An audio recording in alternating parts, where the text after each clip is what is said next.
that the USDA is making available under the Reconnect program that's said to prioritize projects that'll serve low-density rural areas based on economic needs and a project's commitment to union jobs. In the coming month, the USDA plans to be making available additional rural broadband funding from the bipartisan infrastructure law. Jeff Manasso, Fox News. Speaking of deadlines, if baseball players and owners cannot agree to end their stalemate today, more Major League games will be canceled in April on top of the ones that the commissioner has already said are canceled. The two sides talked till 3 a.m. and then will resume negotiations later today. I'm Dave Anthony. This is Fox News.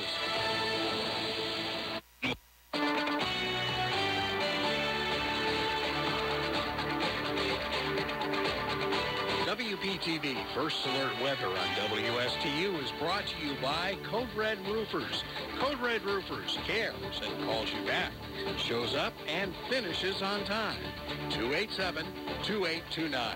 Code Red Roofers, the roofers who respond.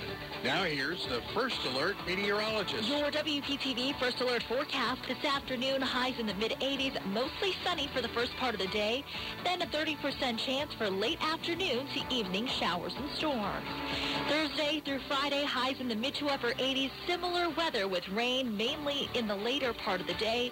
Saturday, highs in the mid to upper 80s, late day showers and storms possible as a cold front pushes in. Sunday, highs down to the upper 60s to low 70s, cooler weather, mostly sunny and less humid. I'm WPTV First Alert meteorologist Katya Hall for WSTU 1450, Martin County's Heritage Station. You are listening to WSTU, Stuart, Jensen Beach, Hope Sound, Martin County's Heritage Station. It's time now for the Casey Ingram Show on WSTU. The opinions expressed are those of the program host and guest and not necessarily those of WSTU. WSTU does not endorse products that may be mentioned. Any reproduction or retransmission of this broadcast is strictly prohibited without written consent of WSTU. It's time to call in with your questions and comments at 220-9788, 220-WSTU. And now, here's Casey Ingram. Good morning and welcome back to another beautiful Wednesday here on the Treasure Coast. We have a great couple shows ahead. The first half of the hour, really appreciate a very busy man, but Mayor Matheson from the City of Stuart is going to come in, and we're going to focus a lot on the Brightline Bridge and the impacts that it has on the city and what's going on in the current situation. We all saw the headlines a few weeks ago that Brightline was not going to replace the bridge. So we're going to get into that, right, Mayor Matheson? And I got a few sponsors I have to acknowledge, too. Absolutely. So thank you. First of all, Fish House Art Center, folks, it is the best kept secret here in Martin County. It's down in the Pocket, Port Salerno, and it is a fun little place to go visit. It is Airbnb. They have craft beers, wine, 24 flavors of ice cream, literally something for the entire family. You can rent paddle boards and bikes and enjoy the waterfront and just all the arts and the crafts that are down there. So I cannot recommend the Fish House Art Center more. It's just a fun place to go. Check them out online, thefishhouseartcenter.com, before you head down. And also you can head there by boat. They even have slips at a marina. So it's kind of a one-stop shop for everything. Oh, yeah. A lot of fun.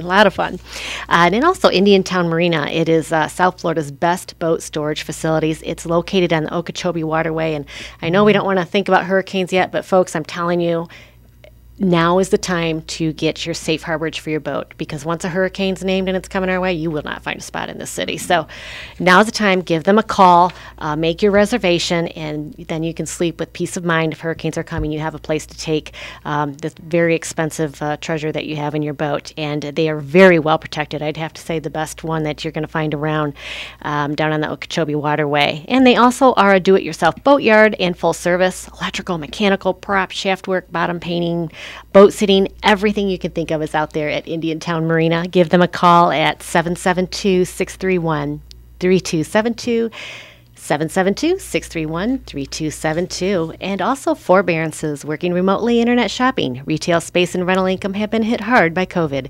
If you're looking to restructure your debt, obtain financing or equity, Commercial Mortgage can help you out.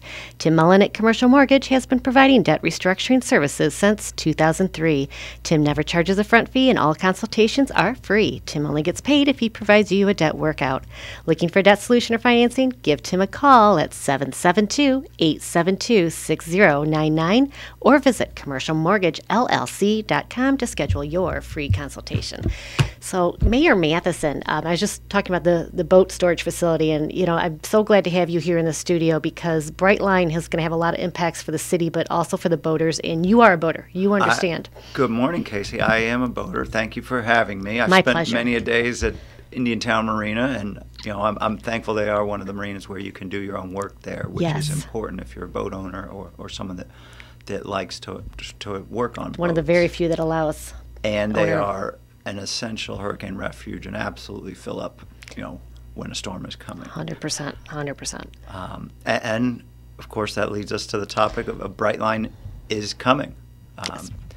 Their plan for Phase 2 operations are which Phase 2 is Palm Beach to Orlando. They are already running, I'm sure many residents have seen, test trains to teach the operators, every inch of that track. But that Phase 2 with passengers is planned to be run basically a year from now.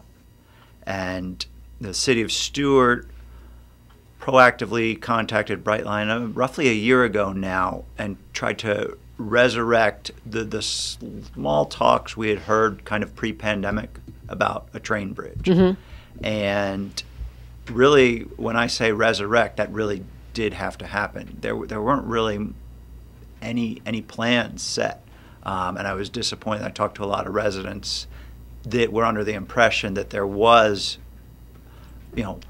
a plan in process to have a new train bridge. And part of my job is to disperse all the facts and information. And right now, Mayor Matheson, there if I is no. interrupt you for 1 second. A lot of people thought there was a contract or an agreement that they were to replace that bridge. There isn't any kind of contract. No. Now, there's a tremendous amount of history with this. And before I got elected to City Commission in 2018, Martin County Commission settled a lawsuit with Brightline.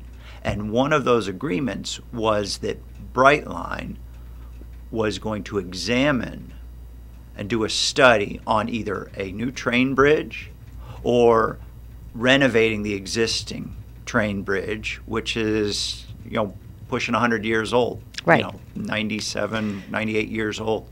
And that study confirmed that if they would renovate it in a way that passes, every higher up necessary signature as you go up the governmental chain, they got approval for that. So that kind of stopped any future plans, and this is a few years ago, of a new bridge being built. Go back about a year, I realized that, the Stuart Commission did, I brought it to their attention. We resurrected that conversation with Brightline. And that's where we are now as far as the new bridge is. Brightline is currently doing, and hopefully will finish very soon, a scoping study to determine the feasibility of a new higher bridge. And one of the things I've pushed very hard from the city is that we need a new bridge that's at least as high as the existing Roosevelt Drawbridge. This is a safety issue, and boats, it's a dangerous intersection, to say, with a lot of current. Yeah, I was going to say, Mayor Matheson, again, we're speaking with Mayor Matheson from the City of Stuart. I'm watching Facebook, my Facebook live feed on the Casey Ingram Show if you have a question or comment for the mayor, or you can call the studio 220-9788, 220-WSTU. The dangers with the current, I don't think people realize how tough it is to just hold a boat in place. Exactly. And that current is strong through there in the narrow passage. Yep. I mean, the St. Lucie River is a very large river. You got the North Fork and South Fork. Thousands of residents, boat owners, businesses that use their boat, and the bottleneck of that St. Lucie River is between downtown Stuart and what we like to call the north point of Stuart there. And that's a narrow passageway in and of itself, which when you get all that water moving through a narrow passageway, the current increases. Then to further compound that, though, you have the opening, the span of the rail bridge is very narrow. It's narrower than the existing Roosevelt drawbridge. And right now, the existing rail bridge is about 6.5 feet above water. So the only boats that can really get under that would be a flats boat or smaller, something like that. The existing Roosevelt drawbridge, most center consoles can get under that bridge, and that's important. So if you can hit that mark of getting a new bridge that's as high as the existing Roosevelt drawbridge, you can have the majority of center consoles without towers above them to clear when that bridge is down. And that's one of our top priorities. So, Mayor Matheson, I do have a question about that. Because of the freight trains, they have to go at an incline. I think it's like 3% grade. 3%. So when you raise a really good topic, Casey, that people do need to know. Why can't we just have a bridge that's as high as our new Roosevelt bridge or something? And the short answer is because of the freight trains moving up and down, they will not be able to climb an incline that's any higher than 3%. Really, the mark that is being examined in this study going on is about 1%. And I'm hoping they can come back and they can hit that mark that the City of Stuart's asked them is to get as high as or higher than the existing drawbridge and still meet the mark where freight trains can go over that incline. And the other issue is they're double stacked sometimes, the freight trains, and they have to go under the Roosevelt Bridge. Exactly. So there's a lot of restrictions. That's why this study is taking a little while. I am frustrated of where we are because the fact of the matter is Brightline will be running through our town well before a new bridge is built. And part of my job working for the residents of Stuart is to be a realist and disperse factual information. Mayor, are there any talks that the bridge will ever be double tracked? Yes, not currently. The talks are, though, that if the bridge is replaced with a new bridge, in theory, that's a possibility. It would be double tracked. Okay. But currently, what is planned is sometime before Phase 2 operations begin, Brightline will do improvement work on the existing bridge, electrical improvement work, mechanical improvement work, and some structural improvement work. But the bridge as it stands and what most people will see it as is going to be the same clearance, the same 97-year-old bridge. Right. But a lot of people, when we talk about the train, we just look at it as the train and those tracks, freight, Brightline, everything.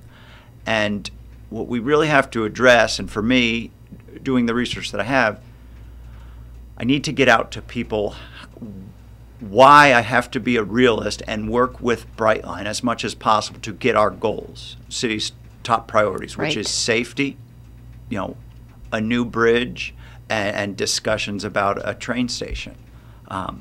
And what I mean by being a realist is comprehending the fact that Florida East Coast Rail is immensely powerful. We are not going to stop that. They own, roughly plus or minus 100 feet on either side of the rail from Jacksonville to Key West. It's running right through our town. They own that land. And that's it. They own that with protections from the federal level. So you can't raise anything of eminent domain on the city level, on the county level, or even on the state level. And what I mean by they own that land is the City of Stuart, our residents, our tax dollars go to lease the right to cross their land, Confusion Corner, the pedestrian crosswalk under the rail bridge that we all love, around downtown Stuart. Back in 2006, when that original lease was drafted for that pedestrian crosswalk, the city was leasing from them that at a rate of $3,000 to have the right for pedestrians to walk under the Florida East Coast Rail's land, under that train track. Now, I'm not opposed to that. That's reality. And I think it's great that our residents and visitors can walk under that bridge. But the reality is almost all of those leases are short-term leases that, yes, they will automatically renew, but our tax dollars are going to pay for the right to cross that land. And if Florida East Coast Rail didn't want to renew those leases, I want everyone to think of some of the repercussions. And I've researched this and some stories of what could happen. Just imagine if Confusion Corner was shut down. Imagine if Florida East Coast Rail literally blocked it off. And that could happen because they own the land. They own that land. We are very big on property rights here in Florida and in the U.S., as we should be. We are. And you mentioned, too, the taxpayers are paying for the maintenance and on those and any upgrades because we are using their land. That land. And when you say that, as far as maintenance and upgrades, so there is a big push, and I will continue this push, for safety improvements. Now, Brightline will pay for safety improvements, but all of our leases from Florida East Coast Rail, include maintenance of that area. So those safety improvements might be done, but down the line, 5 or 10 years down the line, there's a lot of talks about who's maintaining that. Right now, most of the existing leases, where the city, under that lease does landscaping or, add some signs or anything, any maintenance on that is under the current leases are paid for by city taxpayers, by the city. And so imagine if you're out there, if we have some residents that are listening to this that are incredibly frustrated, or if someone vandalizes the tracks because they're upset with Brightline, it's going to come back on city taxpayers. We are responsible under the leases, and these leases have been in effect for years and years and years. That's right. We're responsible for the maintenance. Now, Brightline is doing and working with safety improvements, and that is, City of Stuart and Brightline's top priority. But it's very important for everyone to understand the Florida East Coast Rail, what we're up against as far as if you want to talk about trying to stop the train, that they own that land. And there's continued agreements up and down the East Coast with different municipalities for taxpayers to have the right to cross that land. And so the repercussions of an all-out battle don't look good at the outcome. And that's, Martin County settled a lawsuit in 2018. Indian River County settled a lawsuit. So, for the city, we need to focus on our top priorities: safety, an improved rail bridge, and discussions about a train station. Speaking of the station, it's a hot topic. Are there any locations that have been even bantied around with Brightline, or is it just all guessing right now? We don't even know if it's going to be in Martin County for sure. Exactly. It's up in the air. Those discussions, again, fall back on a settlement with Martin County that within 5 years of running Phase 2, they have to examine a station and decide on the Treasure Coast. So, they have a wide area to look at. The talk about a station, for me and what residents tell me, always comes up. That could turn, trains coming through our town and turn a positive spin on it, where we, our residents can at least get a benefit of it. Another thing I really want to get out there, Casey, is when people think of the train coming, a lot of times in your mind you have the perception of the train we've already had, which is that freight train that could stop you and make you late by 15 minutes to an appointment or something, and really throw off your morning or afternoon commute or something. I'm talking about, 2 to 3 traffic lights. Brightline is going to be 2 to 6 cars. So usually about 45 seconds or so, less than a traffic light when it passes an intersection, and that's a big difference. On that, Mayor Matheson, I know we all have heard all the accidents down south, and they're traveling in speeds up to 79 miles per hour up to West Palm Beach, but north of West Palm Beach, they'll be traveling up to 110 miles an hour through Merritt County. Do you know what the speeds will be here through the city? One of the things, they haven't given us an exact speed. I believe through the city that their top is 79 miles an hour. But that's not going to be obtainable because of the curves we have in our tracks. The one right north of the bridge is a hairpin turn. That, we all need to, every time we drive by that curve, as I do, look at that and be thankful that the track is designed that way.